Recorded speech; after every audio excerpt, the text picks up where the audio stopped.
that right concentration. And in our practice, when we say we're concentrated, we're all there. I think of it as if you take a tube of orange juice, frozen orange juice, it's concentrated in the container. And then when you mix it with the water, it disperses. Dispersion is the opposite of concentration. We all know what concentration is. It's fully present in the mind body. And dispersion, at least as I was using it, refers to all the processes of mind that take us away from the present moment. It's that gerbil wheel mind. It's that constantly recursive. I really do sense it as though when I'm dispersed that my energy is scattered far and wide. And that sometimes I'll even use the visualization of bringing my energy back into my body, that energy that's just comes from dispersed mind, from worries, from fears, from all the things we've been talking about this weekend. So that's the sense I was using dispersion in. It's the opposite of concentration. And a word I've heard used is leakage. Where our energy is leaking out as opposed to being contained in this vessel. Great, thank you. It was a little hard to hear you, Davey. We realize you're in the country and your connection is a little more tenuous, so I muted you, Stephen and Jan. So you might want to unmute yourself, Stephen, now, because I'm going to ask you to reflect on the following question. I'm confused about the meaning of wisdom. We recognize the importance of beginner's mind and don't know mind. The teacup filled to the brim cannot take a single drop more. So what is it with this paradoxical wisdom thing?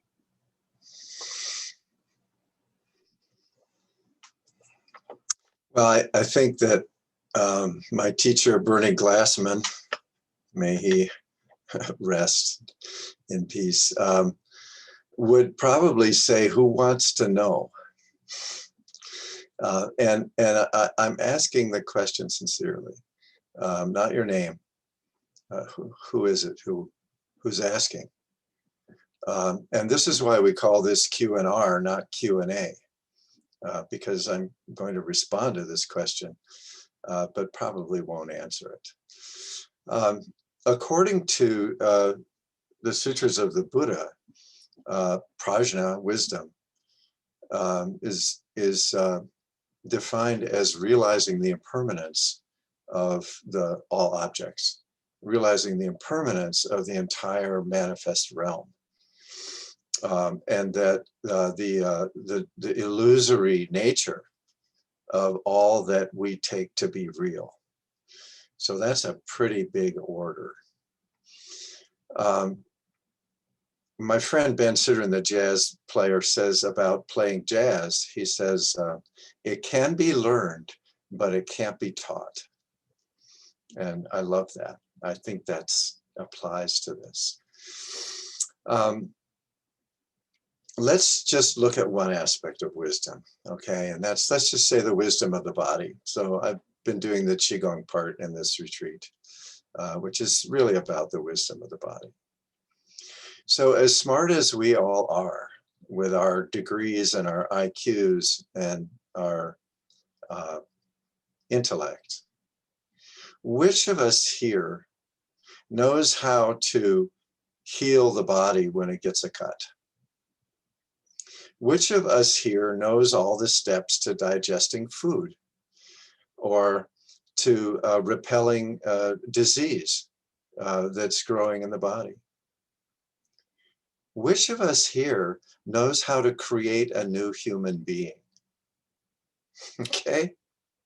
The body knows all of these things.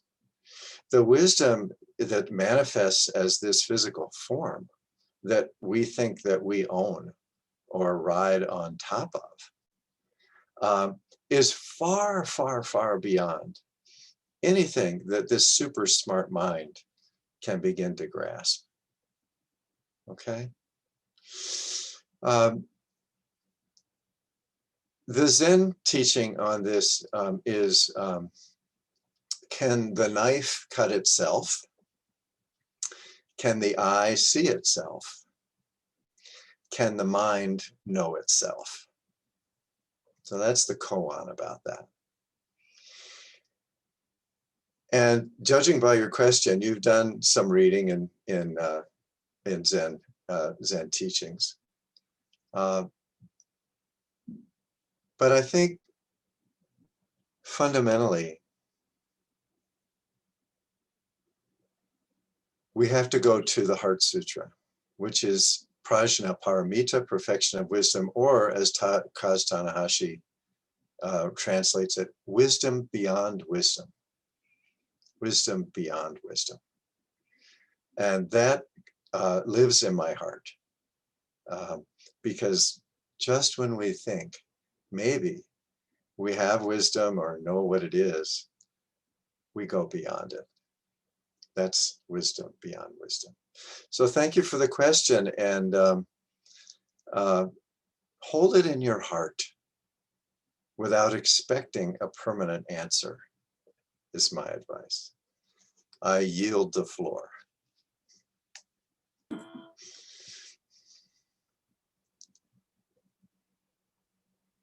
David, there's a question for you. In turning toward our experience in meditation, there is often a story milliseconds after an emotion arises. Is it best to engage the emotion without engaging the story?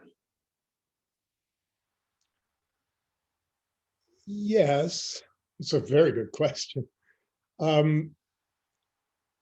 Yes, the story, and when I use the word story, I mean there's a story that's just the pure history of what has happened that's led to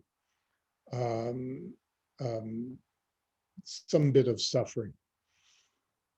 But that's not what I'm talking about so much. I'm talking about we're in the present moment, we feel an emotion, it's in our body, it's causing us to suffer. And that spawns a story. Oh, that's so-and-so. I hate it when. Why am I not up to the task of dealing with this situation? Those are what I'm referring to as stories. So to take a half a step back, I think in our practice, when I talk about add-ons, I'm talking about add-ons to what is sometimes called bare experience. So somebody says something to us. That's the bare experience. And this is the bare experience. This is person B said something to me, person A. And the stories, as I'm using the term, is why am I such so unworthy? Why can't I respond to this intelligently? Why am I not good enough? And so on and so on and so on. And each of those add-ons is like Velcro on top of the other. So we can go down the road and it becomes difficult to peel off all that Velcro and get back to the bare experience. But that's where we want to go with the practice. So-and-so said something to me. Not that the add-on, not that the next layer of Velcro, the next layer of add-on happens automatically, but oh, I've added that little bit of story to it. And it's compelling me to feel or act in this certain way. Oh, there's another story. There's another reaction. There's another body sensation. Always understanding when we're turning toward this, we're turning toward the conglomeration of add-ons without owning those add-ons, without holding on to those add-ons, without clinging to them. So the answer maybe is a little bit more complicated. We want to be aware of all those add-ons, all those stories. but we don't want to automatically react to them. We don't want to cling to them. We don't want to own them, because that's taking us down the path of suffering. So we want to keep coming back to the bare experience, which is what happened. The bare experience can be, I feel this way about what happened. I'm hurt, I'm angry, and this is what it feels like. But it's all with awareness, not adding on all these layers, all these stories automatically, until we've got this big bundle of Velcroed things on top of the bare experience. I don't know if that explained. I bet you Jan would have something to add to that.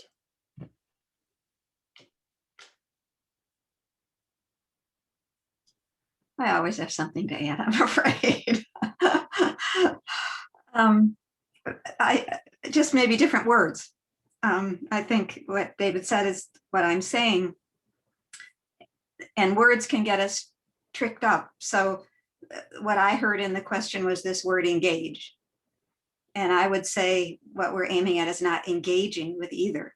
We're aiming at being aware without getting engaged, without getting entangled. So I think, just as David said, focusing on the emotion rather than what the person called a story makes sense. But also, we're not engaging with the emotion. We're not feeding the emotion. We're being aware of it. We're knowing it as it is, recognizing, oh, this is, naming it. Maybe we can't even name it. Sometimes I think we can get stuck thinking we're supposed to name everything. I don't think you don't have to name it. What we want to do is what's happening in the body, feeling it in the body. What's the reaction that this thing is causing, without I don't know where that's going. Just what are we feeling?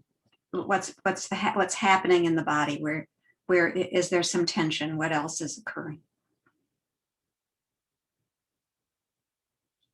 Thank you. I just want to point out that there'll be an email with all sorts of goodies that were part of this retreat. The poem last night, tidbits from Dharma talks, these book recommendations that are coming up in the chat. I'm capturing all of these. So you can just like sit back and relax and know that I'll capture them all and get them in the follow-up email. And that brings me, Stephen, to a question that asks for book recommendations, and I have a lot of them myself that I can follow up with via email. But what are some practical Buddhist responses to grief and loss? Is this for me? That's for you, Stephen, yes. Please repeat it. What are some practical Buddhist responses to grief and loss?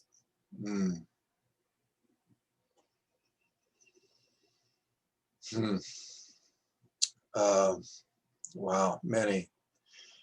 Again, saying, what my sister Jan said, if you were sitting in front of me asking me the question, I would really want to know what prompted it. So without that, it's difficult. I'm a chaplain, and what we're supposed to do is respond to what's in front of us, who's in front of us, where they're at, tune into that, and then go from there. And that's sort of the best way to deal with the question. But having said all that, in general, I think it's important for us when we encounter grief, whatever form it may be or whatever caused it, to realize that grief is one side of a coin, and the other side is love. We grieve to the degree that we love. If somebody close to me, my mother-in-law just died a couple of weeks ago. If someone's close to us, there's someone we love, and they die, we experience intense grief. If I read about somebody in the paper who dies, I may have some resonance with that. but the level of grief won't be very intense.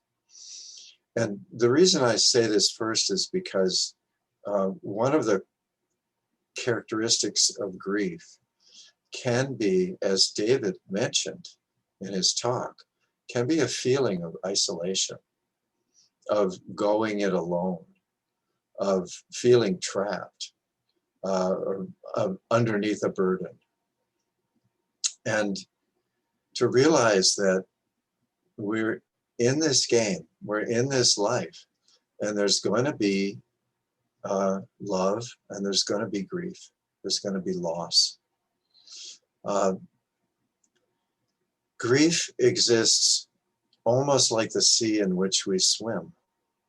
If we know anything about climate change, how can we go into nature without resonating with some kind of grief? If we know anything about systemic racism, sexism, oppression of people of different gender persuasions or sexual orientations, if we know anything about the history of human suffering, how can we even take another step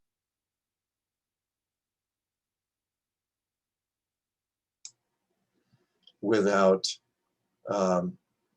feeling some kind of grief? So I think grief is our permanent companion. Grief lives in our house.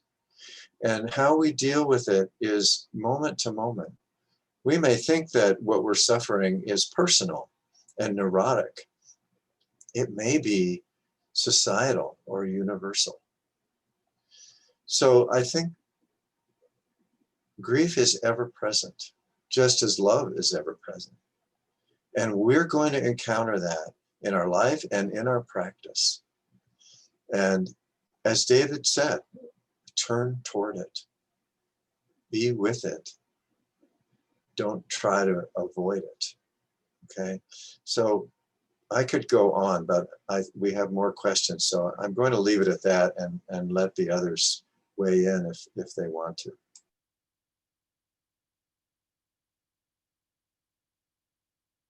We'll move on to another question. Jan, be not afraid, because it's kind of a biggie. Can we trust memory? Memory of events, words spoken, feelings felt, etc. Does memory rewrite history and create causes and conditions? What can we trust? I wouldn't trust memory. Memory is, anyone who's grown up in a family knows that your memories of a situation might be completely opposite to your sibs who was also in that same room at the same time and heard the same thing. I think memory is not a very reliable thing to trust. I think considering what we trust is a really good question, is what is it we can trust in life? And it's something, of course, these teachings talks to a lot, that's what refuge is about. It's a place where we can trust. And what the Buddha said was that there are three things we trust: Buddha, the Dhamma, and the Sangha. But what those mean are we trust in wisdom, which is, to me, the absence of ignorance. Ignorance in the sense of understanding the way things are, understanding the causes of suffering, the end of suffering. So we trust in that. We trust in things, in our ability to develop a skill to see things as they actually are, rather than as we wish them to be, as we remember them to be. There's memory. That, we can remember a situation, and then it can cause us to have a very skewed understanding of what's going on, because we're bringing in all these memories rather than actually looking at what's happening now. That can make for very difficult relationships, right? We're having an interaction with a person and they say something, and we bring all the memories of what they've said to us previously, and it completely shifts how we hear what they're saying. So the second thing is trusting as we strengthen and our ability to actually see things as they are. And the third one is trusting in, and words here again are challenging, virtue, goodness, skillfulness, ethical conduct, acting with wisdom and kindness. So memory, I think, gets us hooked, gets us caught up in views and opinions and fears and worries and ill will. Seeing things as they are is what we trust. So the story that comes to mind is a Joseph Goldstein story of being on a retreat and having someone come to him, a student come and say, thanks to this retreat, I'm really noticing I have so much tension in my jaw and it really hurts. And it really shows me how I'll never be able to be calm again. And how, my mother taught me how to tighten up and I'm always tight. And Joseph says, oh, you have tension in your jaw. And he says, I know, and I know I'll never be able to connect to anyone because I have all of these tensions in my body. And Joseph says, oh, you have tension in your jaw. And this goes on and on and on. The point being that what's happening is tension in the jaw. The memory is what his mother did, what this meant in other relationships. That's not reliable. What's reliable is knowing right now there's tension in my jaw. So, this isn't to diss memories. Memories are lovely and we can use them in beautiful ways. But to trust in them, I wouldn't do that.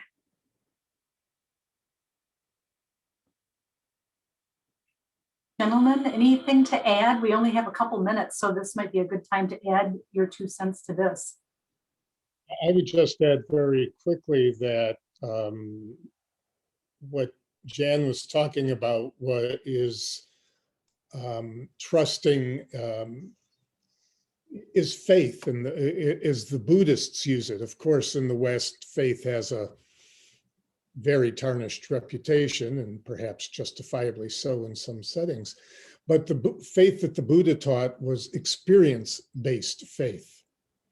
And it is both larger and smaller, perhaps, than memory. It is when you do things often enough, that coming back to the present moment and experiencing happiness, for example, when things occur often enough in our practice, we develop a kind of faith that the practice is solid. Not faith that it'll happen the same way every time, because that would be jumping to conclusions that would never be warranted. But we have faith that the practice itself is solid, that the practice can lead us out of, or away from anyway, suffering. And it's all based on our experience. So I think that's maybe another way of saying what Jan was saying. And I think faith, certainly for me in this practice, is very, very important. And again, this isn't faith of the Buddha as some sort of being that, we don't know what he was, but rather faith in the practice that the Buddha gave us, that it really works.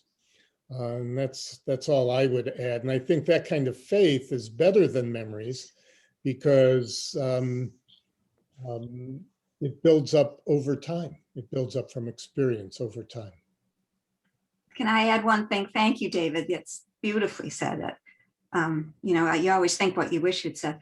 The other thing is, I think what we can trust in is our ability to wake up, that each of us has that ability. We can really do this. We can see things as they are. We can end suffering, reduce our suffering. We can see our way to wisdom and happiness. I would trust in that. Yeah, I mean, my wisdom on this is that 3 things happen when we grow old. The first is the body begins to fail. And the second is the memory begins to go. And I can't remember what the third thing is.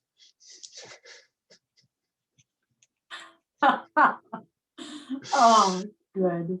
We actually have a couple more minutes than I realized. And so I will kind of toss this out to all three of you. And even though it's a question based in Madison, if you, in addition to responding to the Madison specific question, if you have anything to add more globally, like online or books, and here's where I will capture suggestions in the chat as well.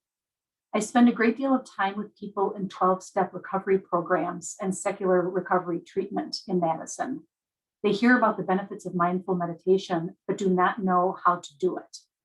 People in early recovery often lack the ability to seek out more than the recovery program they're currently in the moment. What are the most accessible resources for an introduction to mindfulness in our area? And I think, you know, by extension, mindfulness and recovery, there's a lot of great resources as well. I was going to say there is a mindfulness and recovery group that grew out of a number of years ago, mindfulness and recovery retreat that Sherry Maples and I led. I believe at the Shambhala Center, I don't know if it's still going, but I think so. There's a Sunday night group, mindfulness and recovery.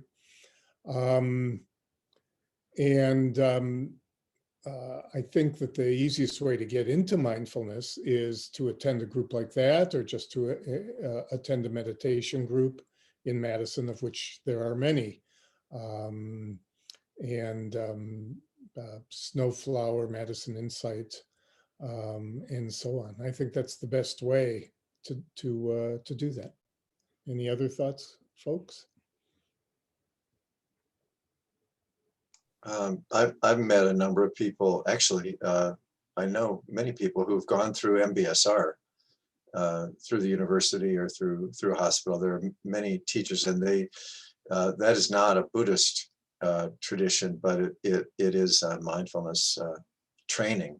And then from there, people will go into, if they want to continue, they'll go into a Sangha, a group.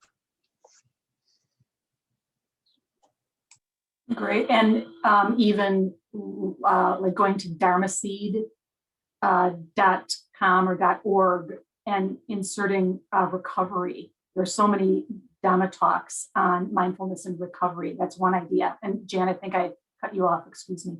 No, you didn't cut me off. Yeah, no, I think looking at some of the recovery books that you'll send the references to, there's so many good books on the relationship between recovery and these teachings, that I think that might be a way to get someone interested in moving. One more There quick is also one, there's a recovery group that's listed on our website as well. I think they used to meet on Wednesdays. I can't quite remember what day of the week they meet, maybe, I can't remember.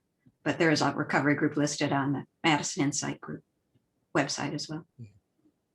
And Maureen, real quickly, Sherry Maples was in a Buddhist recovery group that met somewhere on the east or north side. And I'm sorry, I can't be more specific than that for the person who asked the question. But if you remember that, you might include it in the follow-up email. We'll come up with some good ones and include that in the email at the end. So we've come to the end